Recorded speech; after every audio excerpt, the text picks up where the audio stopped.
शिवसेना पक्षप्रमुख उद्धव ठाकरे आणि मनसे प्रमुख राज ठाकरे आले एकत्र। दोघांनी मारल्या भरपूर गप्पा। रश्मी ठाकरे आणि शर्मिला ठाकरे यांनी घेतली गळाभेट।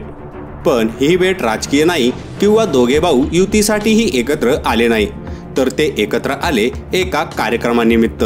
तर त्याचं झालं असं की एका कौटुंबिक कार्यक्रमासाठी राज ठाकरे आणि उद्धव ठाकरे एकत्र आले होते।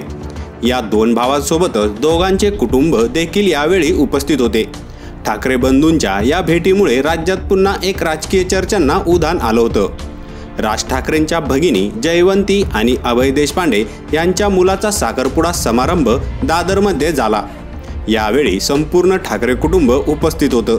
राज ठाकरे आणि उद्धव ठाकरे या दोन्ही भावांमध्ये या कार्यक्रमात चर्चा झाल्याची माहिती देखील समोर आली आहे। दोघांनी एकमेकांची विचारपूस केल्याचंही सांगण्यात येत आहे। यावेळी शर्मिला ठाकरे आणि रश्मी ठाकरेंची देखील भेट झाली। यावर तुम्हाला काय वाटतं ते कमेंट करून नक्की सांगा आणि व्हायरल मराठी चॅनलला सबस्क्राईब केले नसेल तर सबस्क्राईब करायला विसरू नका।